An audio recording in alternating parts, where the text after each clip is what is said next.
I was tired of living the way I was living, and I knew I needed change. So I started going to church.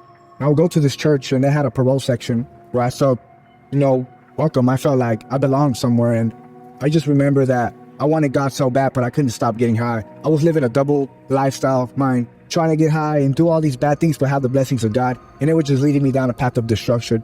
I just remember being tormented in my mind by the enemy, by fear, by addiction, just empty and feeling rejected by life. I just felt like I had nobody, I had nothing, like I burned every bridge in my life. Like I done pushed everybody away with my addiction, and it was tough, It was very tough that my family didn't want to be around me. They had to push me away because, they didn't know what can happen to them.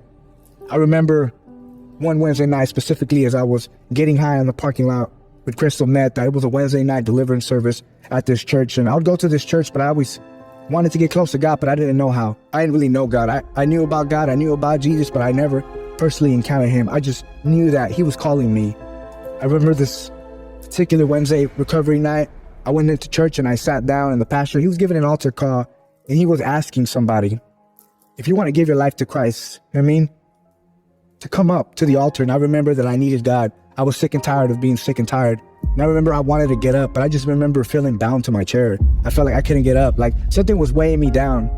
I just had this desperation to want to get to God, but not having the strength or whatever to get up. I just remember the pastor, he just locked eyes on me, and it was like a big church. There was hundreds, 1,000 people there, and he was just walking towards his way. And I just remember seeing God on his face, having compassion, and just walking to me with like love and grace and mercy of God.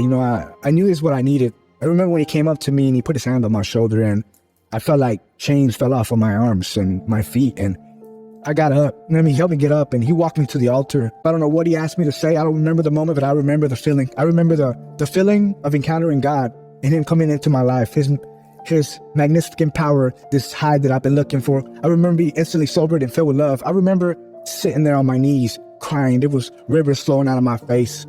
My shirt was drenched in tears, because I always thought men don't cry and you gotta hide your feelings. And in reality, I was looking for relief. I encountered God, and that night I went into a hotel, slept the night, went into rehab, not knowing what deliverance was. It was the last day I ever got high. It was the last day I ever drank alcohol.